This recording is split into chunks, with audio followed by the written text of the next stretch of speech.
I'm Nia, and before you judge me for what I did, let me tell you about the life I grew up in a house where fairness was just a word, not a rule. My childhood home sat on a quiet street in a dusty corner of Wisconsin. 2-story brick white shutters, flower boxes that only ever bloomed for pictures.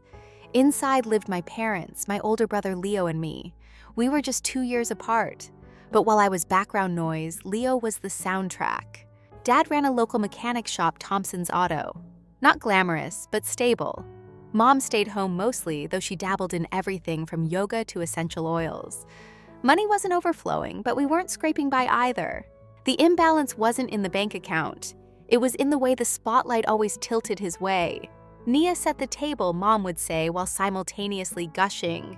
Leo, your science project was genius, baby. You're just like your uncle, destined for greatness. He got new clothes. I got his old one's sleeves still rolled from his broader shoulders. He got the latest gadgets. I got his cracked screen tablet once he was bored of it. Once in 7th grade, I scored highest in math statewide.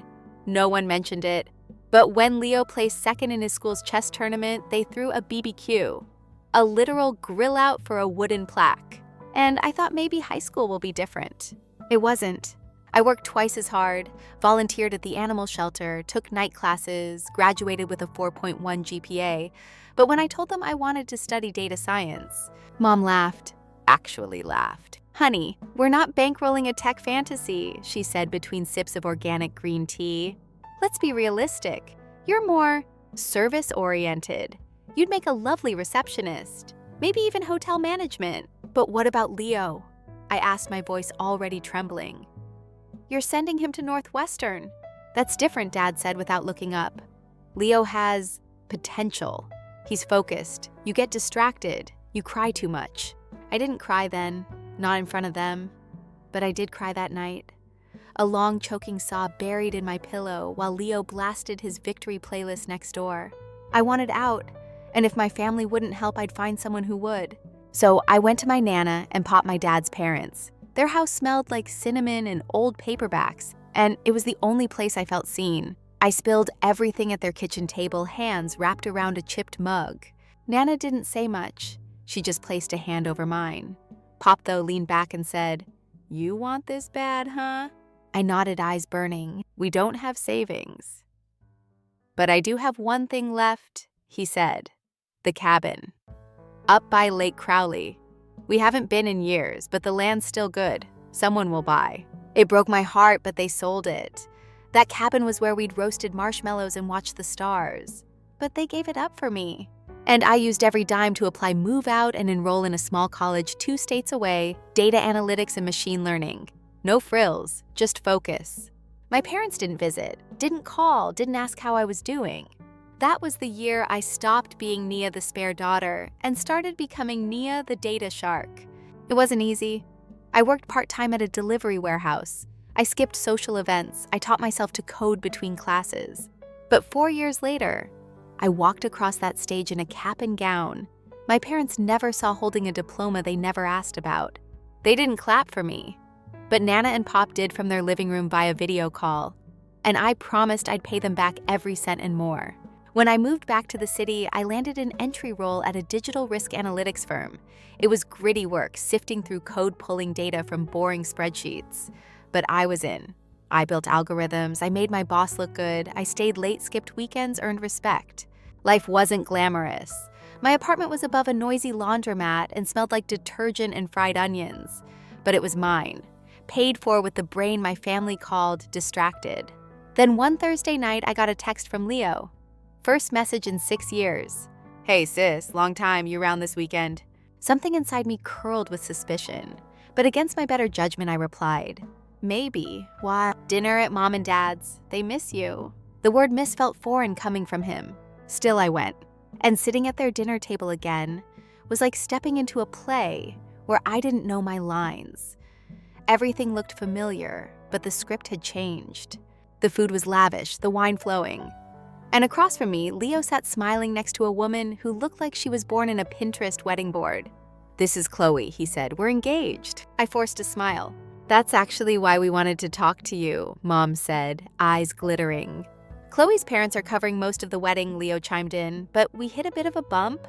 Dad leaned forward. We said we'd match their contribution, half the total. Which is, I asked, feeling the trap snap. 140,000, Mom answered like it was no big deal. I blinked. You're covering $70,000. Almost, she replied. Actually, we were hoping you could help cover that part. Temporarily. Just a loan. You're doing well now, right? There it was. The punchline. They couldn't spare a cent for my education. But now that their golden boy needed a fairy tale wedding, suddenly I was part of the family again. I stood steady and calm. No. Silence. No, Leo repeated like he'd misheard. You heard me, I said. You all made it very clear I wasn't worth investing in. I learned to live without you. And now you can learn to plan a wedding without me. And just like that, I walked out. No apology, no guilt, no turning back. That was the night I burned the last bridge they thought I'd always crawl back across. And oh, the fire felt good. After that dinner, I didn't go home angry. I went home lighter. You know that strange peace that comes right after you say what you've wanted to say for years? That silence that wraps around your bones like warm water. That was me. I sat on the floor of my little apartment that night, a glass of cheap red wine in hand, scrolling through job boards for no real reason. Not because I needed a new job, I didn't. I was finally getting recognized at the firm. My name had started popping up in Slack chats I wasn't even in. The leads team was keeping an eye on me, whatever that meant. But scrolling through jobs made me feel something I hadn't felt in years. Choice. Back then, everything had always been a plea. Please help me with tuition. Please notice me. Please treat me like I matter. Now I had options. And power. It doesn't always roar. Sometimes it's just a quiet refusal to ever beg again. The next morning, I got an email that changed the game. Subject line, interested in joining our innovation team. It was from one of the directors at a rival analytics firm, Echelon Risk Group. Bigger, bolder, more ruthless. I hadn't applied there, but apparently someone had whispered my name in the right ear. We met for coffee the next week. They talked strategy. I talked systems. They leaned forward when I mentioned my automation scripts. They offered double my salary before the cappuccinos even hit the table. I said I'd think about it. They said take your time, but we both knew they expected a yes. Later that night, I called Pop. They want me, Pop, a real offer, big money. He chuckled. Of course they want you. You're your grandma's girl, sharp and stubborn. I smiled, even though he couldn't see me. Think Nana would have liked the office. It's got glass walls and a rooftop garden. She'd have pretended to hate it. But yeah, she'd have bragged to the church ladies every Sunday. Nana had passed during my 3rd year in college, quietly in her sleep. No warning. She never got to see my graduation. But she saw the grind, and she saw me trying. I accepted the offer from Echelon 2 days later. And just like that, I moved again into a sleeker apartment with real windows, not frosted ones, that made daylight look like fog. The kind of place with a view, a door person, and an address that made Uber drivers blink twice. I'd made it. Not Oprah success made it, but the kind of success where you finally stop checking your bank balance before ordering extra guac. Meanwhile, the wedding drama I'd stepped away from, it was unfolding beautifully. I wasn't invited, of course, but small towns have big mouths. A friend from high school, Lana, texted me a screenshot from Leo's fiance's Instagram. A long-winded post about rising above financial challenges and disagreements with loved ones that ended with a picture of a vaguely sad-looking cake and the hashtag #stillmagical. I almost felt bad. Almost. But here's the thing about people who walk over you for years. When they finally trip, you don't feel guilty for not warning them. You just keep walking. 3 months into my new job, I was promoted to project lead. I started managing a team of 5 people who looked at me like I actually had answers. People who respected my ideas without needing to know my last name. Around that time, I bought a car. Not a flashy one, just reliable, sleek, and brand new. No duct tape on the side mirror, no weird stains on the seats, and no hand-me-down history. And one Saturday, I took that car to Pop's place. He opened the door wearing one of Nana's old apron's flour, dusting his shirt like snow. "You making pie?" I asked, stepping inside. "Peach cobbler," he said proudly. "Nana's recipe, you know for your visit." We ate in silence, the good kind. He asked about the new job. I told him about the bonuses. He shook his head like he couldn't believe I'd come this far. And when I pulled out the envelope, his eyebrows lifted. "What's this?" "Your cabin," I said. "You sold it for me, so I bought it back." He blinked. Once, twice, then opened the flap with trembling fingers. Inside was the deed clean notarized in his name again. "You can retire up there if you want, or sell it again, or just sit by the lake and drink cheap beer. Whatever makes you happy." Pop didn't say anything. He just hugged me. And that moment, that beat in time where a man who never cried wiped his eyes with the back of his sleeve, that was better than 1,000 apologies from the people who never showed up. A week later, my phone rang, private number. I picked up expecting some spam call. Instead, I heard Mom's voice. "Nia," she said, sounding tired, "can we talk?" I didn't answer right away, just let the silence stretch. "It's about Leo," she added, "about the wedding." I figured, I said flatly. "You're 3 months late. There's been some complications." I almost laughed. "Financial complications." "Yes. And you thought maybe I'd feel generous." She didn't reply. Instead, she said, "We didn't mean to make you feel excluded. Or less than. Things just got away from us." That was probably the closest thing to an apology I was ever going to get. But it wasn't enough. "Mom," I said quietly, "you all taught me something. When people show you where you stand in their life, believe them. And I did." She sniffled. "So that's it?" "No, that's peace." And I hung up. Not out of rage, but closure. I wasn't angry anymore. I was just done. After that last call with my mom, I blocked her number. Not because I was angry, because I needed space. And space is a luxury you earn when you stop explaining yourself to people who never listened. I didn't hear from them after that, not for weeks, but I heard about them. Small towns are funny like that. Secrets travel faster than traffic, especially when there's money involved. Leo's wedding, the one they needed my loan for, it happened. Barely. The venue downgraded. Chloe's designer dress became an off-rack substitute. The band canceled, DJ instead. Even the cake was swapped for a tower of budget cupcakes. Not that I cared about the details, but the irony was delicious. And the fallout, even better. Apparently, Chloe's parents weren't thrilled. They'd expected a certain image, something Instagram-worthy, not an awkward mashup of dollar store glam and forced smiles. One of my old classmates, Tara, worked catering that night. She DM'd me afterward. "Girl, you dodged a bullet." The whole thing was tense. Her parents didn't even stay for the dancing. Leo looked like he aged 5 years in 2 hours. I didn't reply, but I did smile. Meanwhile, my life kept moving. Echelon put me on a new project with international clients. It was high stakes, high stress, but I thrived. The late nights didn't bother me. They felt earned. I'd come from nothing, built from zero. Every click, every report, every successful meeting was another brick in my new foundation. That's when the awards started. First, it was internal recognition, top analyst of the quarter. Then a local business magazine reached out. "Would you be open to being profiled for our Under 30 Rising Stars issue?" The old me would have hesitated, wondered if I deserved it. But the new me, she said yes. The photo shoot was strange, bright lights, borrowed blazer, fake laughter, but the article was honest. I told my story. Not in detail, but enough. I worked hard. I was underestimated for most of my life, but I didn't stop. I didn't fold. A month later, that article hit newsstands. And with it, so did the text messages from numbers I hadn't seen in years. "Didn't know you were doing so well, wow!" "Your mom must be proud." "Is it true what they wrote about the cabin?" Even Leo messaged me. "Hey, read the article, impressive stuff, we should catch up." Catch up, like we were old friends. I left him on read. See, success is funny. People ignore you when you're quiet. But when you speak with achievement, suddenly everyone remembers your name. I didn't respond to any of them, except one, my high school counselor, Mrs. Harland. She had once quietly slipped me a list of scholarships when no one else believed I'd even go to college. Her email was simple. "You made it, Nia. Proud doesn't cover it." I replied, "You're the first person who ever said I could. Thank you." That night, I took myself to dinner, alone. Corner booth, white tablecloth, and for the first time in my life, I ordered without looking at the prices. The waiter asked if I was celebrating something. I smiled and said, "Yeah, I'm celebrating not needing anyone's permission anymore." But if I thought the drama was over, I was wrong. 2 weeks after that magazine feature, I got a call from Human Resources. one of those neutral voice professional sounding types.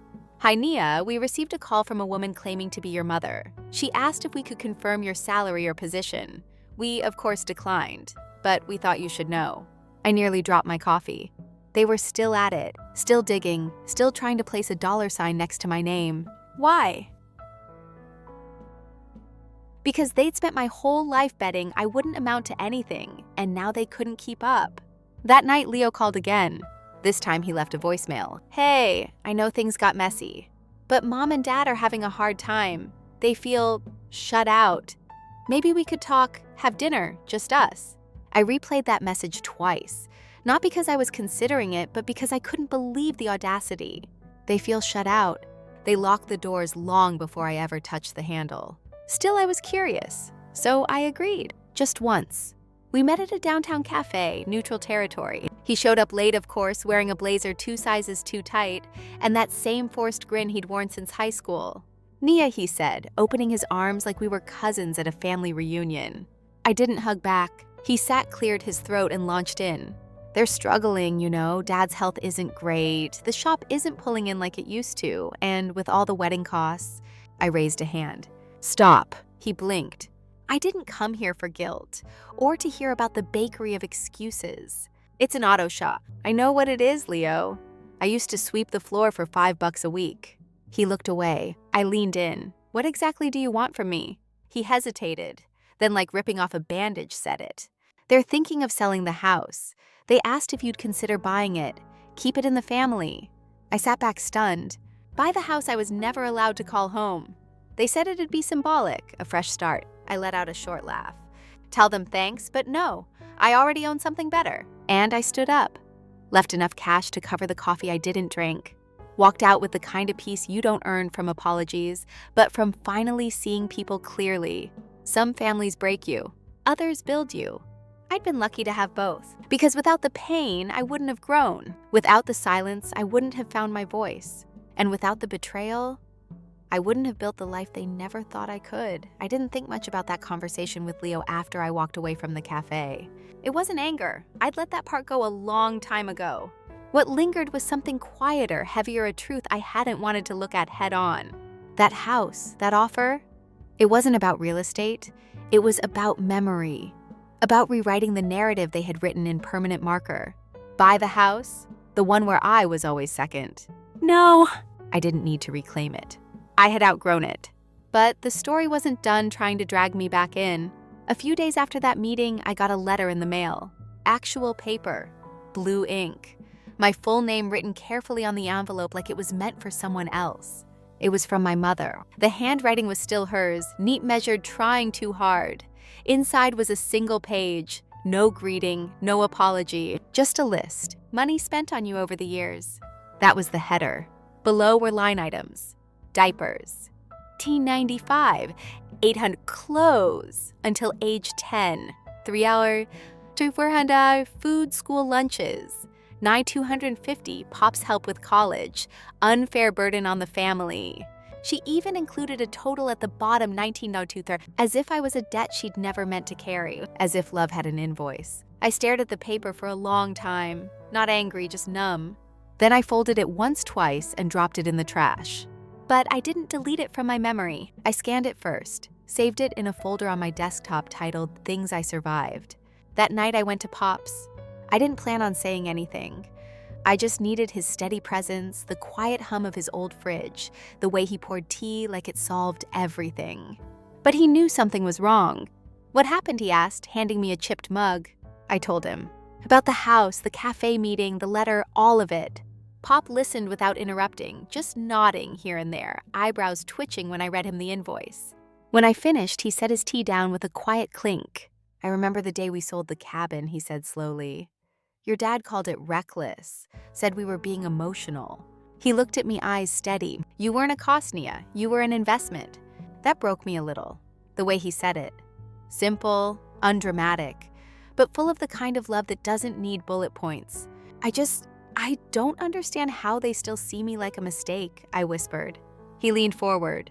"Some people only value what reflects them. You stopped reflecting their story, so they made you the villain." That was the moment I let go of the question I'd carried for years. Why wasn't I ever enough for them? Because I was never supposed to be. I was supposed to make Leo shine brighter. I was supposed to stay small. But I didn't. And that wasn't betrayal, that was survival. The next day I was back at work, head down, focused. But something shifted. I stopped second-guessing myself during meetings, stopped softening my voice to sound agreeable. I didn't ask for a seat at the table. I led the damn meeting. Later that month, Echelon flew me to a conference in Seattle. Panel talk, networking, fancy lanyards. It was my first time speaking on a stage that size. And after I wrapped up 20 minutes of pure data storytelling, I walked off to a line of people who wanted my card, wanted to stay in touch, wanted to know if I'd be open to future collaborations. One of them was a woman named Ava. "I read your story in that magazine," she said. "The part about paying for college on your own, about being the underestimated one. That's me. That was my sister and me." We exchanged emails, and that's how I realized my story wasn't rare. It was just rarely told. Back home, I started sharing more, not publicly, but in small ways. To women on my team, to interns who were too afraid to ask questions, to the HR director when she asked if I'd mentor a new hire from an underrepresented background. I said yes. And something funny happened. Helping others heal made me feel whole in a way revenge never could.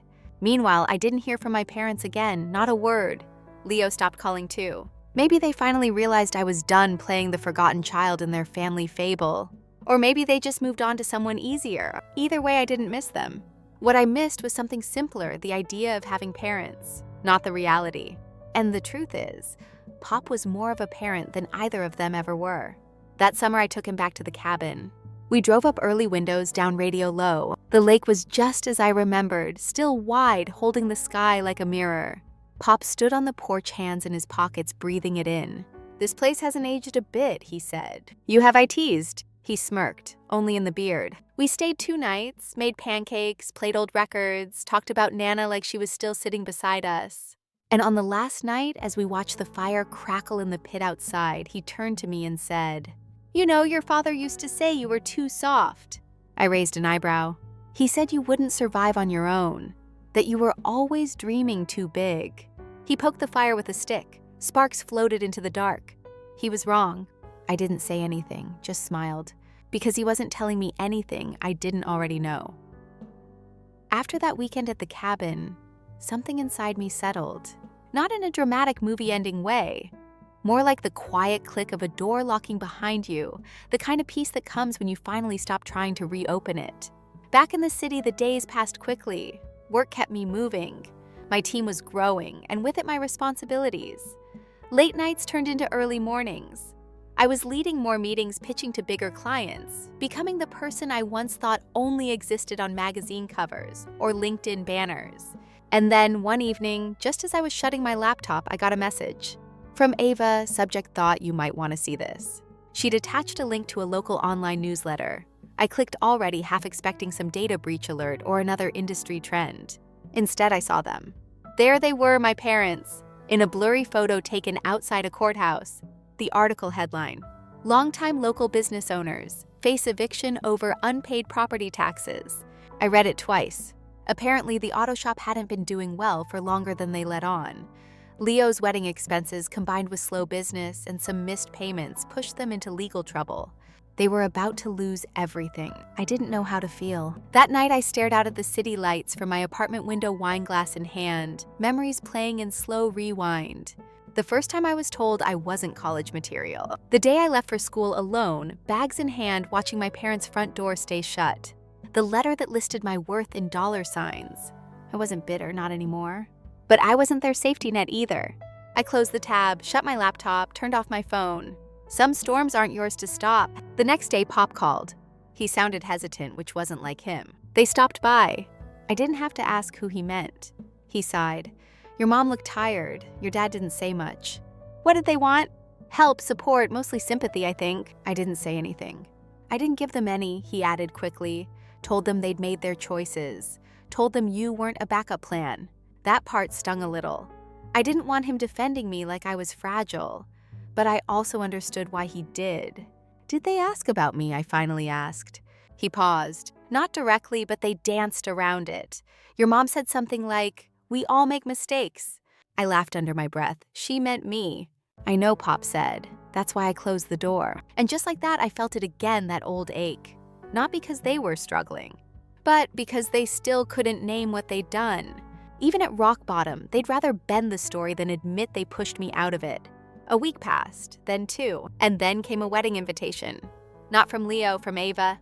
She was getting married in the fall and asked if I'd be willing to give a toast. "You don't have to be fancy," she wrote. "Just be honest. You've become part of our story." I accepted. And standing there a few months later under strings of soft lights, surrounded by clinking glasses and laughter that felt earned, I understood something I'd missed for years. Family doesn't always come from the people who raise you. Sometimes it finds you when you finally start raising yourself. My toast wasn't long. "I used to think family was about blood," I said, voice clear and calm. "Now I know it's about presence, about who shows up, who listens, who doesn't keep receipts when they love you." There were tears and hugs, and that kind of joyful noise that doesn't demand attention, just fills the space around it. That night after the cake and the dancing, Ava found me on the patio. "You're not just a mentor anymore, Nia," she said. "You're safe. You're home for people like me." I didn't know what to say, but I knew what she meant. Sometimes healing isn't about confronting the people who hurt you. Sometimes it's about becoming the person you needed back then. Later that year, I bought a house. Not a penthouse, not a statement. Just a quiet little place on a hill with enough space for books, plants, and peace. Pop helped me move in. He carried boxes, criticized my lamp choices, and swore he'd never lift another couch in his life. When we finished, we sat on the porch. "You sure you don't want company here?" he asked, half joking. I smiled. "I've got you." He grinned. "Fair enough." And that evening, as the sun dipped below the rooftops, I looked around and realized something simple but heavy. I didn't build this life out of revenge.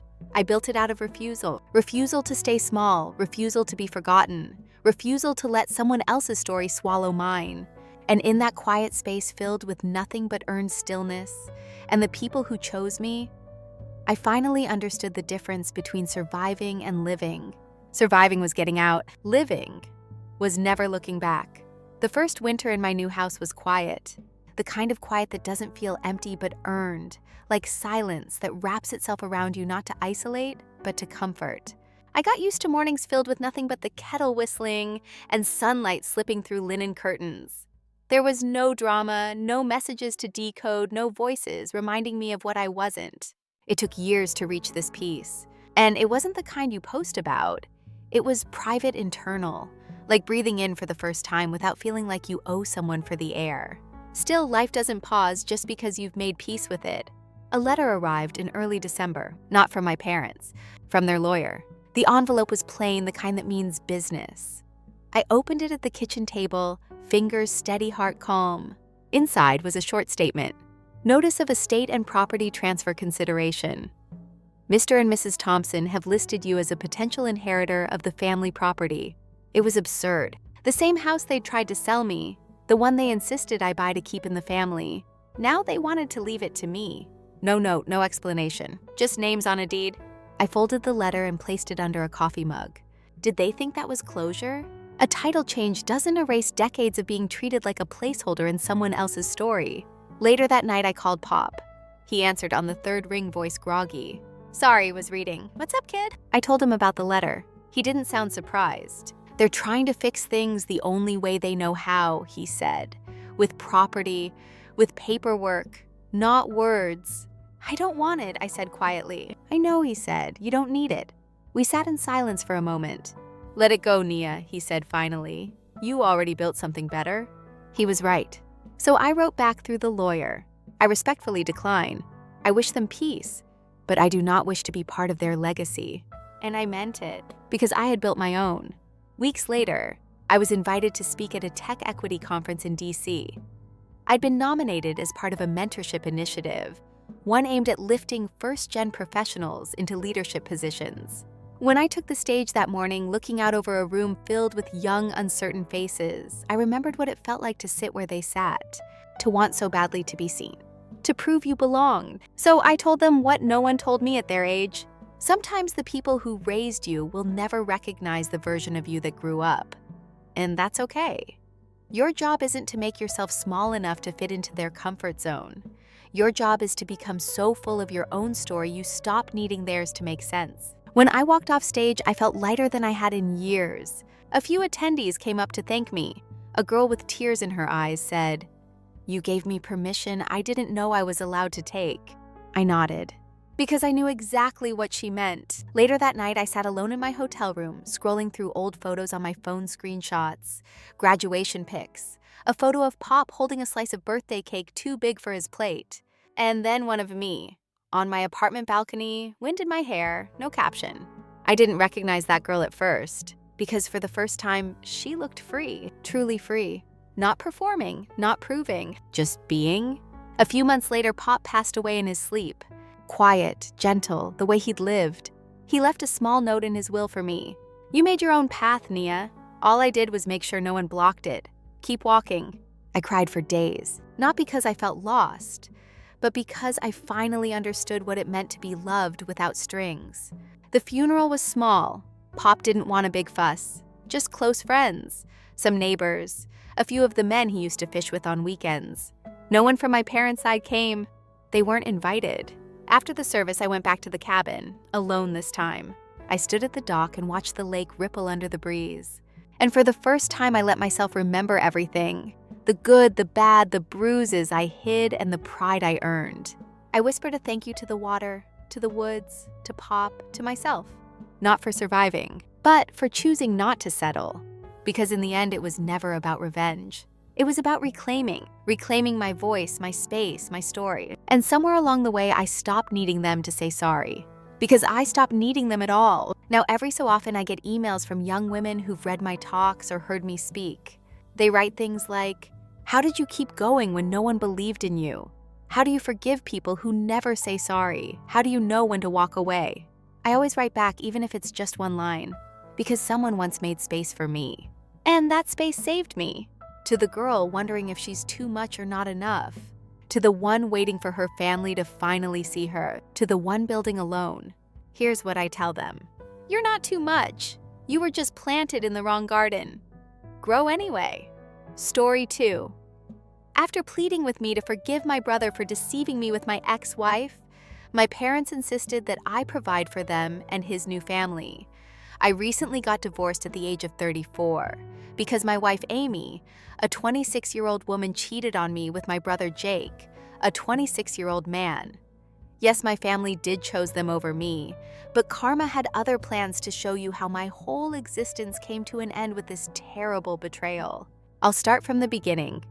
Growing up in suburban Boston, Jake, who was born when I was 8 years old, was always the golden kid.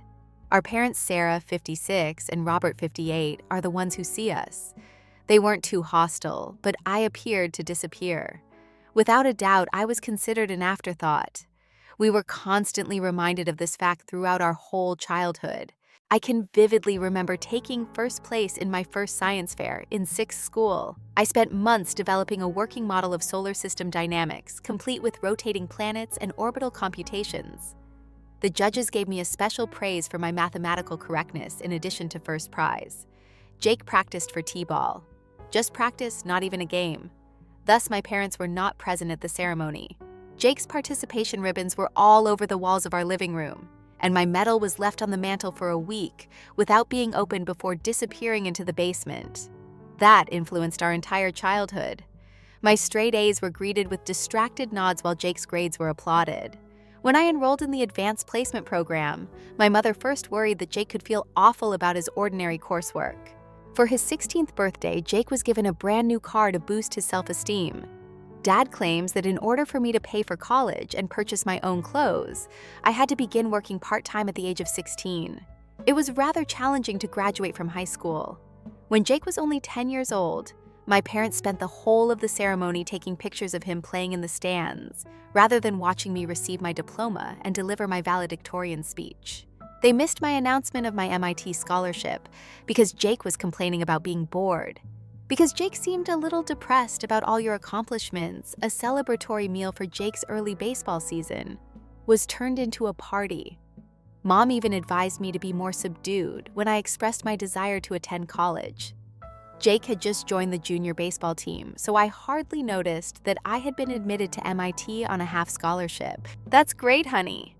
But did you hear that Jake may start as a pitcher the next season?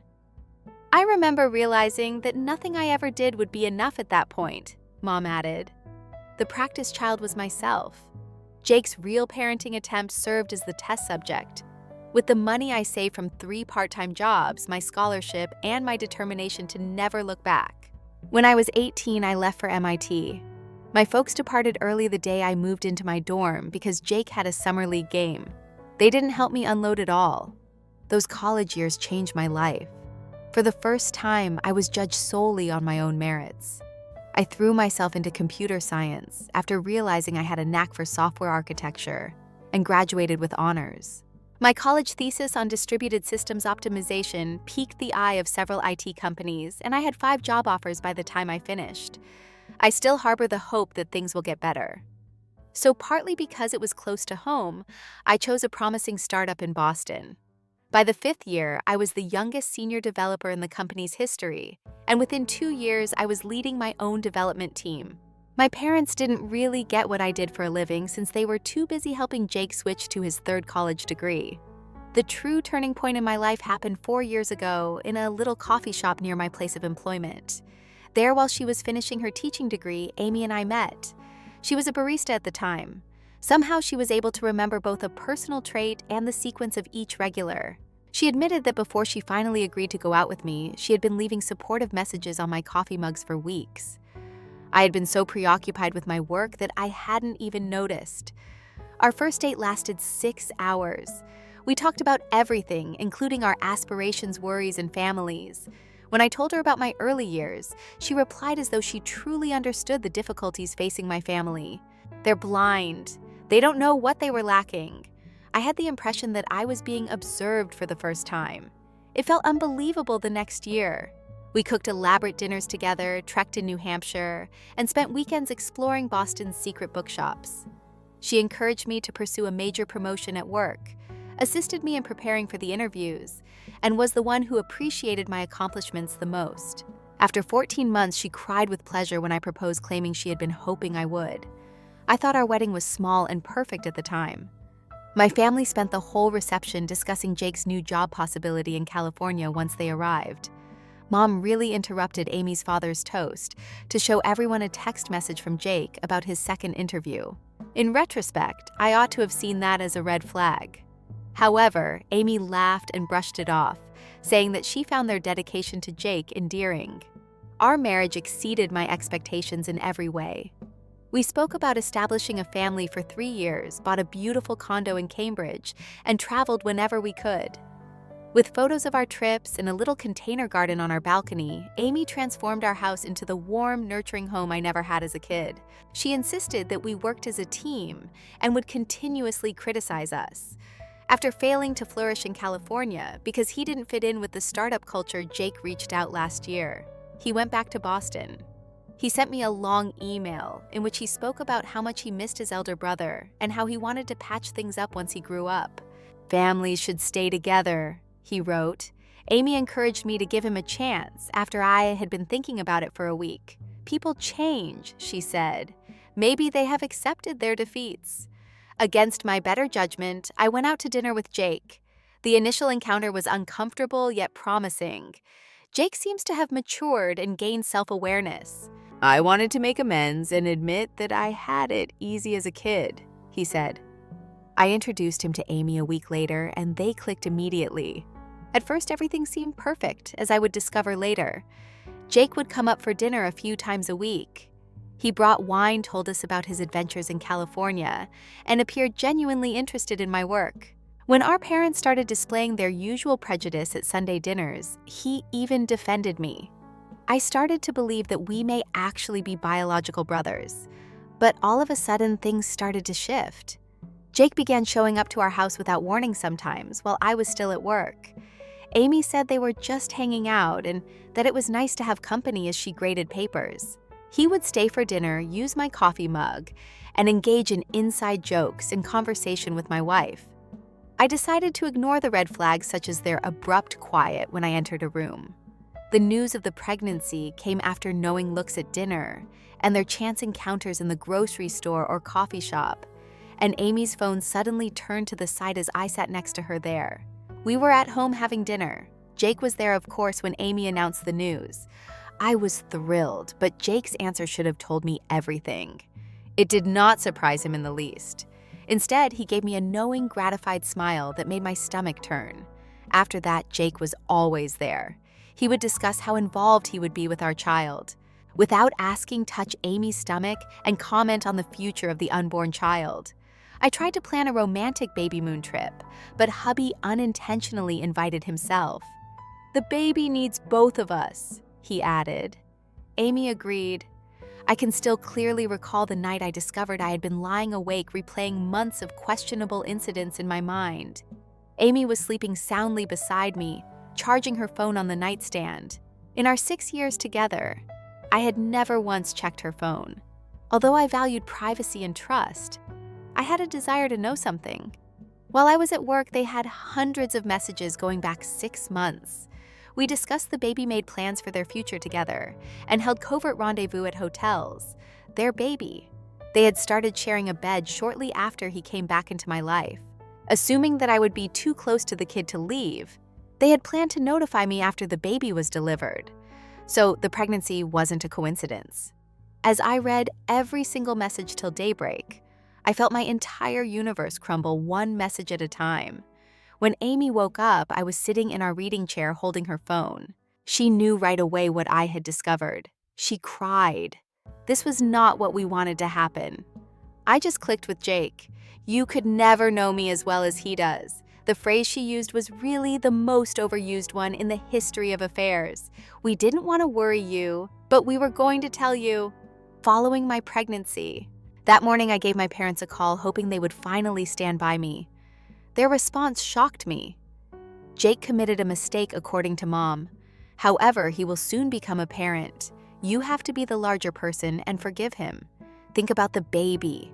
Think about the grandchild that was born during their younger son's affair with their elder son's wife." And again, they were shielding him. There are certain things that remain constant. I booked a hotel and phoned a divorce lawyer that day. Amy alternated between begging for my forgiveness and denouncing me for leaving our family at work. Jake tried to corner me by saying that we needed to talk to each other face to face. I had security escort him out after reporting him for harassment at work. Divorce was an absolute misery. Amy and Jake portrayed me as controlling and emotionally abusive, claiming that their affair began as a result of my emotional instability. My parents testified that I was always challenging and harbored a lifelong envy of Jake. Mom even said that I should have been more understanding of Jake's requests and blamed the mediator for the whole issue. I stopped bargaining after that. Amy was able to secure a reasonable settlement following our court appearance. It appears that having an affair with your husband's brother does not exempt you from paying alimony in Massachusetts. Small victories, however, include keeping the condo and most of my salary. I'm 34 years old, divorced, and completely cut off from my family at this point. I've instructed building security to never let them in, banned their numbers, and modified my email address. There are days when I wonder whether I could have prevented this in any way if I had been a better husband, brother, or son. Later on, though, I understood that I wasn't the one who had lied to everyone. It was not me who turned family against family. Everyone ultimately encounters karma, it was claimed. I'm tired of being the family's scapegoat, but I'm not sure whether that's true. I'm sick of having to be understanding when everyone else gets away with destroying lives. All my life, I have been the one to overlook the second best choice and the last-minute consideration. Not anymore. But just when I thought things couldn't possibly get much worse, they were going to get even worse. Update 1. When I stopped talking to my family following the divorce, I thought they would finally leave me alone. It's been almost a month after everything happened, and I've been trying to focus on recovering and moving on. But apparently, their thoughts were different. While I was in the middle of a crucial meeting with my development team yesterday morning, our office receptionist sent me a message. She claimed that Sarah, my mother, was in the lobby and demanded to see me. She apparently told everyone she only needed to chat to her kid for almost an hour, since Jake's previous incident at work had been witnessed by my team. After ignoring her and continuing with my work, everyone could see how uncomfortable I was. I started receiving calls from unknown numbers on my phone. My mother had apparently recruited other family members to try to get in touch with me. When I eventually answered one phone, I assumed it may be work-related. But it was my 54-year-old Aunt Linda, whom I hadn't spoken to in years. She started without even saying hi. "Amy and your brother are having a lot of difficulties. The settlement money is running short and Jake has yet to get employment. After that, no one wants to hire him, you know." It seems that Jake's romance with Amy, which somehow found its way into his business network, has damaged his image. Several employers withdrew their offers after doing background checks. The irony was too obvious for me to ignore. His acts for once had real consequences. However, this is where it becomes absurd. Apart from supporting their rent and groceries, my parents have also been covering Amy's prenatal care costs. They are currently in a panic as they run out of money themselves. And my father's retirement assets are being exhausted. The cure. They want me to provide money to the brother who destroyed my marriage and the lady who cheated on me. My mom didn't just arrive at work. She had a strategy. She knew I wouldn't answer their calls, so she decided to ambush me at work. After a threat to remain till closure, she began with a prepared speech on family duties and forgiveness. When I finally descended to the lobby to deal with the issue, when she said that it was easy for her to forget that I had to pay for my own college education. "Both of our sons have always been supported by your father and me. Now is the moment for you to step up and help your brother through this trying period." It was incredible what I was hearing. A difficult area. After he had an affair with my wife, she became pregnant and he tried to claim the kid as his own. That is not a difficult stretch, but a deliberate series of choices. I interrupted her and forced her to go when she stupidly said, "Well, if you had paid more attention to Amy's needs before I phoned security." Before she went, I made a big announcement in the lobby that I was leaving my own brother and his pregnant kid behind. Several of my coworkers thought this was embarrassing, even though they supported it. Later that night, Jake emailed me to let me know how to get past my barriers. Half-hearted apologies and barely veiled appeals for financial aid were mingled together in his newly created account. He wrote in the email about Amy's pregnancy problems, which I didn't know about how they couldn't afford the necessary medical care, and how the stress was affecting my future nephew or niece. What really caught my eye was the ultrasound photograph that was attached. They were emotionally assaulting me with their unborn kid, despite the obvious manipulative methods. My father tried a different approach the next day, showing up to my apartment complex and seeming to be there just to chat. The front desk phoned, and I refused to allow him in. He then stood in the foyer for 2 hours, telling everyone who would listen how his brother's family was suffering because of his successful kid. Since then, I've had to explain the situation to my building's administration and request that they prevent any of my family members from accessing. Even though it's uncomfortable to openly address my personal problems in this manner, I don't see any other option. The abuse has also extended to social media. Amy has been accusing me vaguely on Facebook, saying that her emotionally unavailable spouse left her during her pregnancy, and adding his own comments about how some people need to take charge of their own lives. These entries have been reposted by Jake. The irony of talking about responsibility while begging for freebies seemed to be lost on him. The way that they have misrepresented this tale enrages me. They paint me as the villain because I didn't support the people who tricked me. They seem to think that just because I'm doing well in my career, I have an obligation to rescue them from their own disaster. I've begun documenting everything, including emails, work-related issues, and social media posts. My lawyer says we could need it if they try anything legal. She is particularly concerned that they would try to get more help through the court system. The worst thing is that certain family members, friends, and distant cousins have sent me notes urging me to prioritize my family and be a stronger person. They don't seem to understand that my last remaining family was destroyed by Jake and Amy. The constant pestering is wearing me down, but I'm unwavering in my determination to not help them, to handle everything. In addition to visiting a therapist, I'm considering looking for a new work somewhere else. I don't like the thought of running away yet. I don't know how to find peace. My own family has deteriorated to a degree I never thought possible. However, here we are. They are not simply asking for help. The same people that destroyed my life are trying to scare and pressure me into paying them money. It seems to me that this is far from done. People who are desperate act in desperate ways, and their desperation only grows. Update 2. Suddenly, I received a notification from my ex-partner's lawyer. Jake and Amy were attempting to sue me for further support, claiming that their circumstances had changed and that their medical requirements had escalated. My attorney, who had been documenting every instance of their harassment, was furious, but prepared. The court date was set for last week. Entering that courtroom seemed strange. Amy's attire emphasized her blatant pregnancy. Jake sat behind her in our father's old suit, and our parents sat just behind them, looking smugly arrogant. Their lawyer came first, and he delivered a story that nearly made me laugh. They argued that the original payment was inadequate because they had underestimated the emotional toll of the divorce.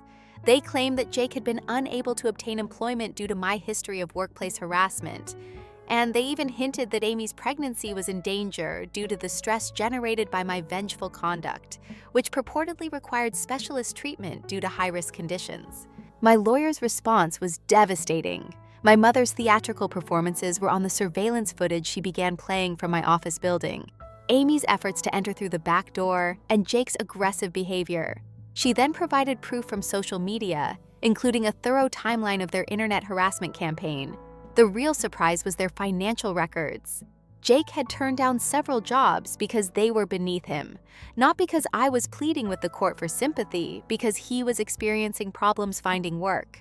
To maintain her status as an unemployed pregnant woman, Amy had declined a full-time teaching position.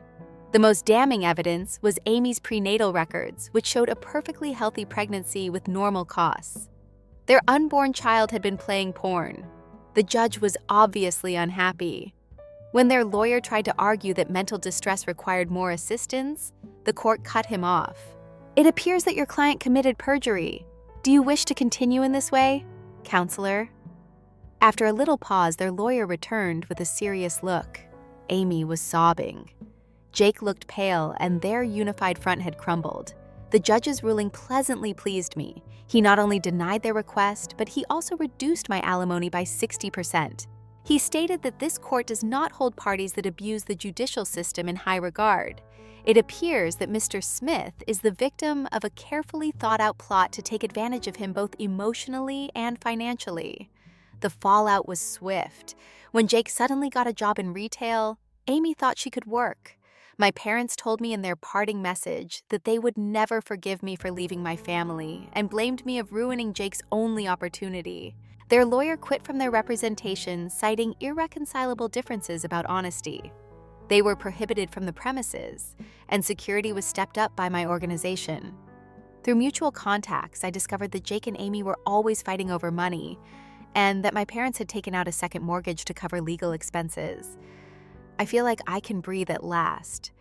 The reduced costs allow me to replenish my finances, and I'm considering taking a job offer in Seattle. Sometimes the best kind of retribution is to let someone bear the consequences of their conduct, but it seems to me that this narrative is far from over. Update 3, I would want to begin by expressing my gratitude to this community. Your encouragement and comments have helped me stay strong during this whole ordeal. This could be the last update to my narrative. And a few weeks after the court victory, I received an unexpected call from my father's sister, Linda. Since she has never been involved in a family dispute, I was intrigued enough to listen to her. A tremendous mistake. She started to look frightened. Your father's age isn't decreasing. All of this stress is having a negative impact on his health. She went on to discuss how my parents' retirement savings would be depleted, how they had to mortgage their house to cover Jake and Amy's expenses, and how families should always be together. When I didn't immediately respond with sympathy, she shifted tactics. Did you know that your mother cries herself to sleep every night? They may have behaved badly toward you when you were a youngster, but they are still your parents. Despite all that has happened, Jake is still your brother. Finally, I interrupted her. What happened? He had sex with my wife for months, got her pregnant, and then tried to claim the child as his own. Do you mean that? That's what happened. I was shocked at what she said. Well, you could have been able to participate more in your marriage. She even tried to blame me for their affair, saying that my childhood jealousy of Jake had created a poisonous atmosphere that drove them to each other. It was so absurd. I genuinely laughed. Another family member was trying to trick me into accepting responsibility for Jake and Amy's actions. This time, what's different, I was not moved by it. I said to Linda, "If you're so concerned about their financial situation, why don't you help them? You own 3 rental properties and your husband has a successful law firm. Why should I be the only one to support them?" "That was different," she stammered, adding that as Jake's brother, I had a unique responsibility. "I don't want to take sides," she remarked.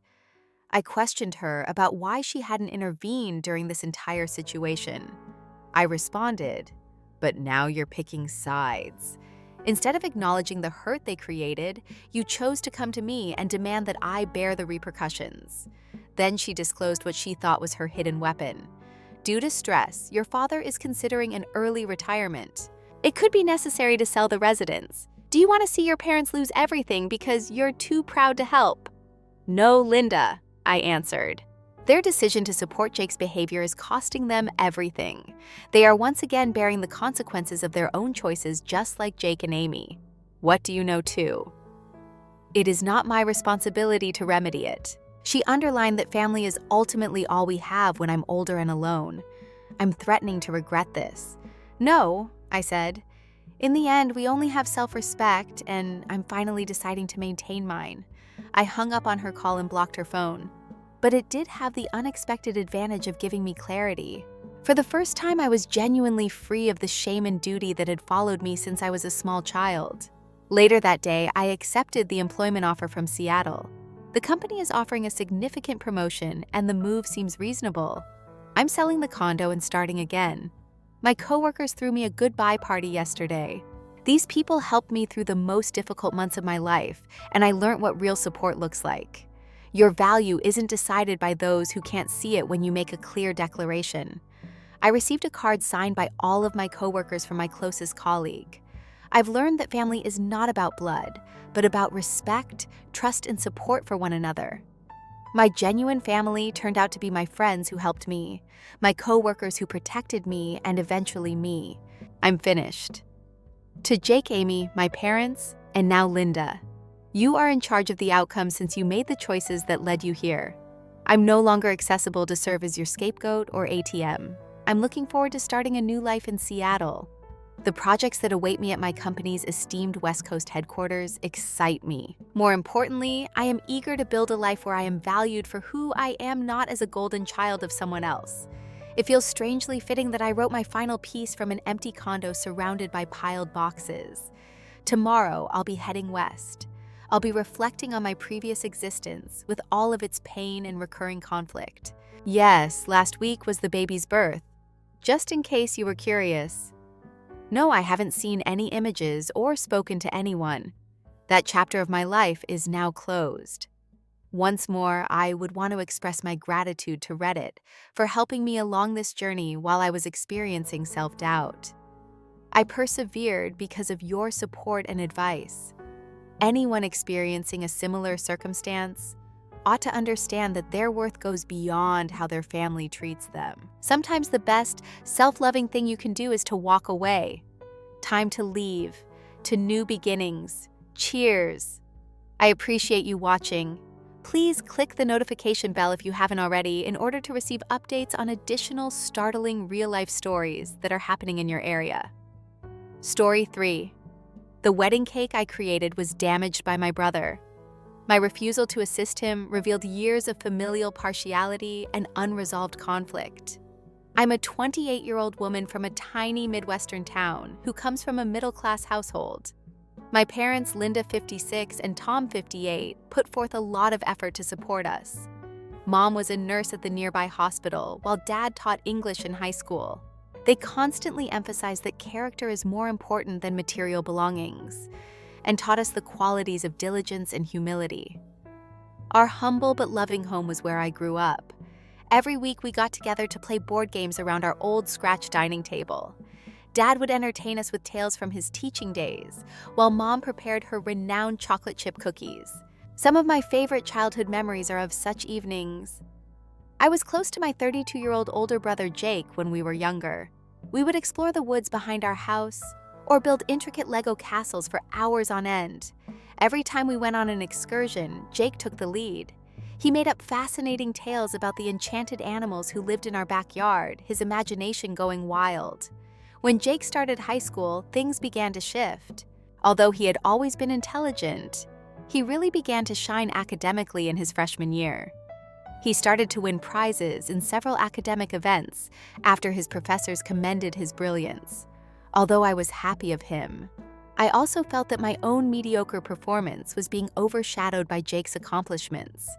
When Jake received a scholarship offer to attend Meadowbrook Academy, a prestigious private high school in the surrounding city, it was the true turning point. Despite the financial burden of extra costs not covered by the scholarship, our parents were unable to turn down the renowned opportunity. To make it work, they reduced spending and took on more shifts. Jake felt as though he had entered a foreign planet when he first arrived at Meadowbrook. He befriended children from affluent households, began using phrases we had never heard before, and started to belittle our lowly way of life. I heard him apologize for our charming home the first time he brought a buddy home from school. I recall experiencing a mixture of rage and shame. We had so many wonderful moments here, and it was our home. As Jake went through high school, the gap between us widened. He no longer frequently attended our family game nights, constantly complaining that he had too much schoolwork or plans with his new pals. He would snidely comment on how provincial our customs were when he did join us. Seeing the sibling I once looked up to become someone I hardly recognized was painful. Even though Jake had changed, our parents still praised all of his accomplishments. They boasted to anybody who would listen about Jake's stellar grades, his role as debate team captain, and the esteemed colleges already expressing interest in him. My membership in the school chorus and my consistently mediocre grades, however, hardly seemed to register. I threw myself into my own activities, trying not to feel bitter. I fell in love with making delectable delicacies when I joined the school's baking club. My kitchen turned into a haven where I could express myself and take pride in my achievements. I occasionally had Mom join me in the kitchen, and those times became into a particular time for us to bond. Jake was accepted to an East Coast Ivy League university after high school. Our parents hosted a lavish celebration the day his acceptance letter arrived. Jake reveled in the spotlight when the entire extended family was invited. I recall feeling invisible as I stood in the corner of our living room and watched as family members show their affection for Jake. Since the public institution was only an hour's drive from my house, I chose to attend college locally. In order to support our family and pay for my school, I worked part-time at a nearby bakery. Jake always claimed to be too busy with networking events or internships to spend much time at home throughout his undergraduate years. He would regale us with tales of his significant contacts and his college pals' opulent lifestyles whenever he paid us a visit. Jake found employment at a prominent New York City consulting business after graduating from college. He relocated to a modern Manhattan flat. His life is increasingly becoming something from a glitzy television program. In the meantime, I had begun working full-time at the bakery where I had previously worked while in college, gradually collecting money in anticipation of eventually launching my own business. Now, fast forward to the present. My ambition of starting my own modest bakery in our community has finally come true. It's been operating for a year, and although it's not bringing in a lot of money, it's doing well enough for me to recruit 2 part-time workers and even assist our parents with some of their bills. Parents have been encouraging frequently dropping by to try new dishes or simply to talk on leisurely afternoons. Conversely, Jake has kept moving up the corporate ladder. Now, a senior consultant, he frequently shares on social media about his pricey watches, business class trips, and elegant client meals. He seldom comes home now, and when he does, he usually spends most of his time on his phone or whining about how our small town has nothing to offer. Our 25-year-old cousin Amy got married last month. I've always been close to Amy. During family get-togethers, she would frequently join me in the kitchen, where we would chat while kneading bread or icing cupcakes. I was honored when she requested me to create her wedding cake, and I worked on the concept for weeks. Amy's fiancé's family farm's refurbished barn served as the venue for the family-style wedding. With wildflowers in mason jars on each table and fairy lights draped over wooden beams. It was a lovely rustic event. I came early to assist with last-minute preparations and to put up the cake. Jake arrived just before the ceremony, wearing a pricey designer suit that was hilariously inappropriate for the barn environment. His voice brimmed with disdain as he continued to talk loudly about how charming and folkloric the wedding was throughout the reception. Though they were too courteous to speak, I could see the wounded expressions on Amy's and her new husband's faces. I made an effort to disregard Jake in favor of enjoying Amy's special day. However, after Jake had a little too much to drink, things changed. One of the bridesmaids, Sarah, a 24-year-old woman who had been Amy's best friend since childhood, was the object of his relentless flirtation. Despite Sarah's obvious discomfort, Jake refused to listen to her attempt at a courteous apology.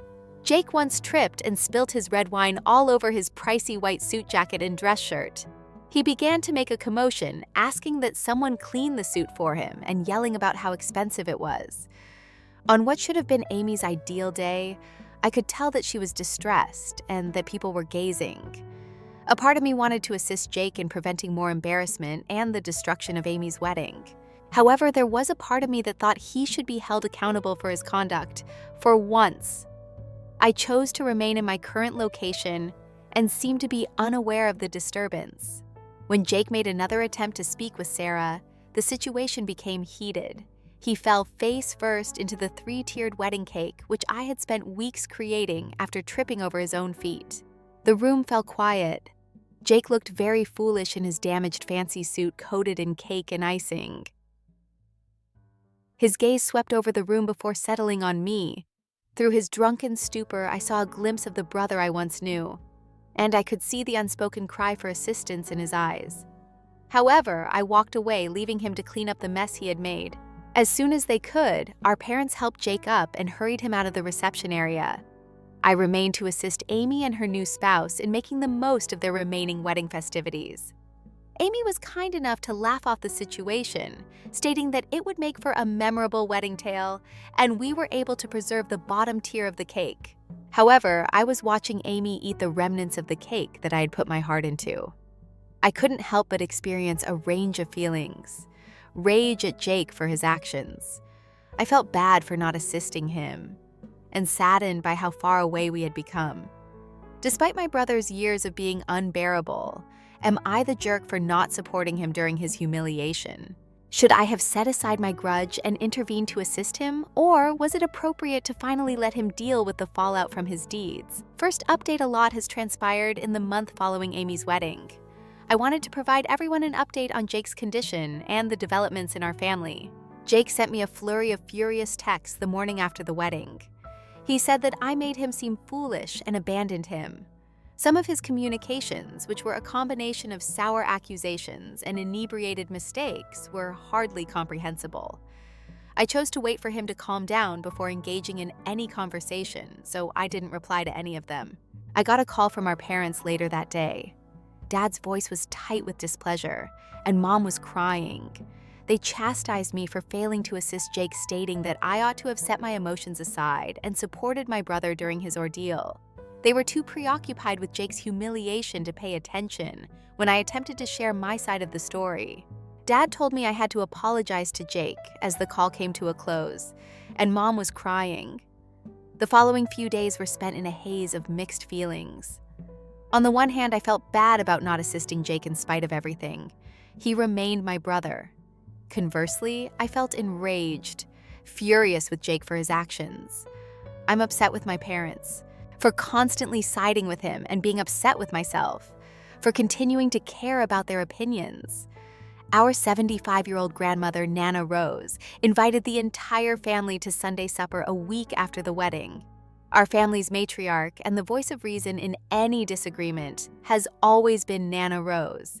I've always felt more at home in the ancient farmhouse where she lives than in our own, the house where my dad grew up. Knowing Jake would be there made me apprehensive about going, but I couldn't refuse Nana Rose. I was driving up Nana's house's winding road. I was taken back to my early summers spent helping Mom make strawberry jam, wandering around her vegetable garden, and hearing her tell tales of our family's past. My first baking lesson came from Nana Rose, who carefully guided my tiny hands as we required bread dough. The evening got off to a tense start. Our parents were ignoring me, and Jake refused to look at me. Nana Rose, bless her, however, was not amenable to it. She cleared her throat and addressed the issue after the main course, which was her well-known pot roast, which always makes me think of warm Sunday dinners. I now know what transpired during Amy's wedding.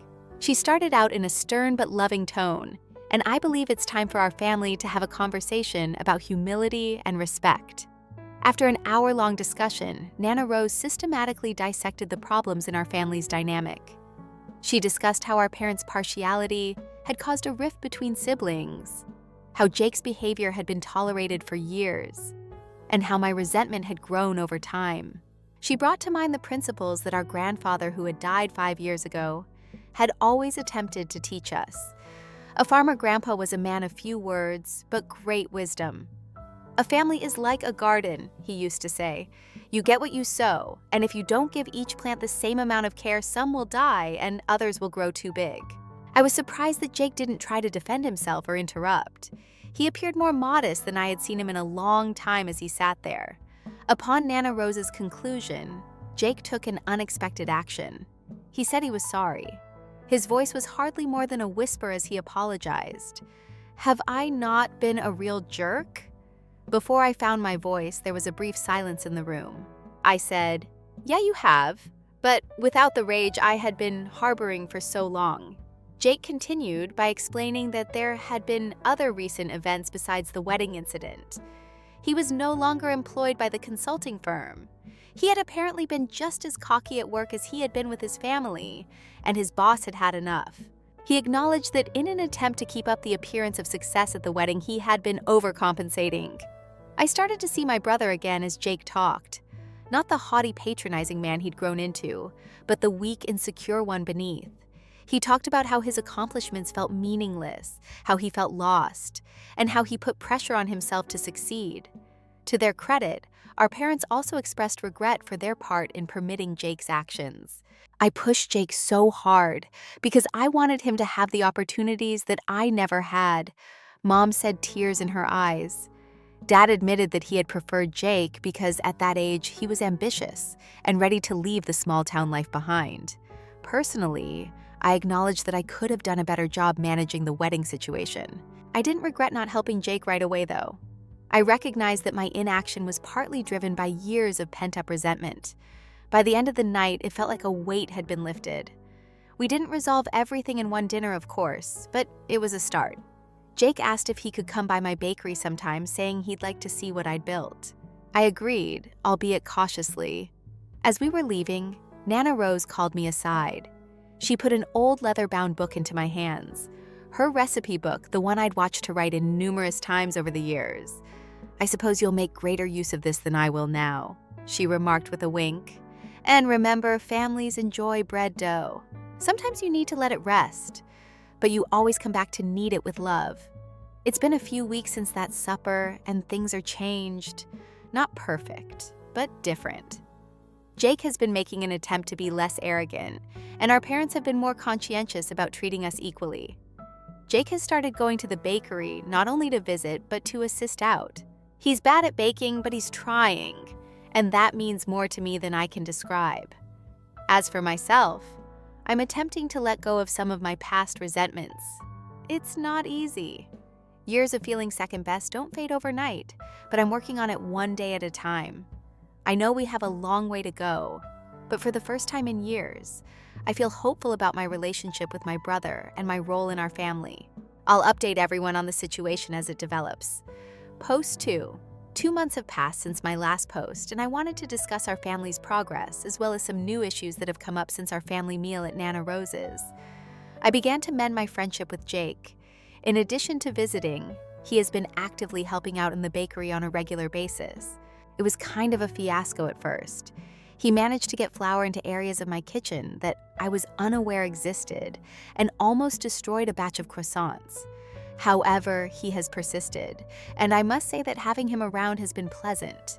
Jake said that he had always been a little envious of my ability to use my hands to make something concrete one day as we were shutting up the bakery. He said that despite my years of consulting, I was never able to see or taste the fruits of my labor. Here, however, you are creating something tangible that makes people happy every single day. We started a new custom of cooking for one another during Sunday breakfasts as a result of that discourse. Jake tried making cinnamon buns from scratch on Sunday. Even though they were a little overdone and humorously uneven, I valued the effort more than any pricey present he could have purchased in his previous life. Jake has also been teaching elders the fundamentals of computers as a volunteer at the neighborhood community center. Seeing him apply his expertise to benefit others without seeking recognition or compensation has warmed my heart. He informed me that he now has a fresh understanding of what matters most in life as a result of working with the elders. Even our parents have been trying. Mom has become increasingly interested in my bakery and has even asked to take baking classes. Dad, who was always a little aloof, has been trying to get to know us both on an equal basis. In addition to working with Jake to come up with ideas for possible new career routes, he has been assisting me with some business planning for the bakery. But while our relationship was becoming better, a new issue emerged. The change in family relations appeared to be difficult for our parents, especially our mother. We held another family supper at our parents' place about a month ago. Jake and I arrived together and struck up a friendly conversation about a humorous event that had occurred at my bakery involving a batch of cookies that had a mix-up between sugar and salt. I knew something wasn't right with Mom as soon as we came in. She appeared tense. As she welcomed us at dinner, her grin seemed a little too forced. Mom persisted in bringing up Jake's previous employer and inquired as to whether he had received a response from any of his significant others. Mom's face sank as Jake gently shifted the conversation to his charity activities. I was nervous because I could see the disappointment in her eyes. Mom drew me aside into the living room after supper, while Jake was assisting Dad with the dishes, another recent novelty. I couldn't help but note how many of the framed pictures of our family that filled the room highlighted Jake's accomplishments, including his admittance to college, high school graduation, and first job offer. It resembled a tribute to his prior achievements. Emma, you ought to be pushing Jake to return to the business world, don't you? Her voice was quiet as she requested. All this voluntary labor and talk about bakeries. For someone of his status, it's not really appropriate, is it? I was surprised. Mom, I said, Jake seems happier now than he has in years. That is what matters, isn't it? Mom looked at a picture of Jake in his pricey suit from a few years ago and shook her head.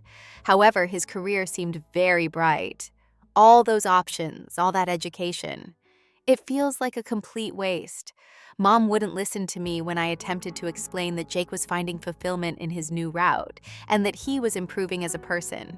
She appeared to be obsessed with Jake going back to his glamorous business life. My eyes were enlightened to a disturbing truth by this discourse. Our parents, particularly Mom, were finding it difficult to adjust to the new family dynamic as Jake and I worked through our problems. They couldn't see the importance in Jake's personal development, since they had placed so much emphasis in his business success. This became a persistent problem over the following few weeks. Mom would remark on Jake getting back on track in a subtle and occasionally overt way. She would discuss contacts she might use on his behalf and give him job postings for corporate roles. During a family BBQ, there was one really heated moment. Jake was beaming as he told everyone about a group of seniors he had assisted in creating their first email accounts. He talked about how one old woman had cried when she saw pictures of her great-grandchildren who lived across the nation, and you could feel the happiness on his face. Instead of joining in Jake's excitement, Mom just inquired, "That's great, sweetie, but have you considered applying your abilities to something more significant? I've heard that the city's tech company is hiring." Jake's eyes lost their brightness, and I felt a wave of protectiveness that hadn't been there since we were children. But before I could respond, Dad intervened. He murmured softly, "Linda, Jake is accomplishing something fairly significant in my opinion. His impact on people's life is significant." The tension was evident, and it was the first time I had witnessed Dad publicly dispute with Mom on Jake's decisions. Mom didn't fight anymore, but she pursed her lips. To his credit, Jake has been managing it well, I can see the stress it's placing on him and our relationship with our parents. But he tells Mom softly but firmly that he doesn't want to go back to that life just yet. Although he doesn't always confront Mom when she starts pressing Jake, Dad appears more receptive to Jake's new direction. Our family is experiencing fresh conflict as a result. Jake and I had just begun to mend our friendship. I'm not sure how to respond to this. On the one hand, I wish to help Jake on his path to betterment.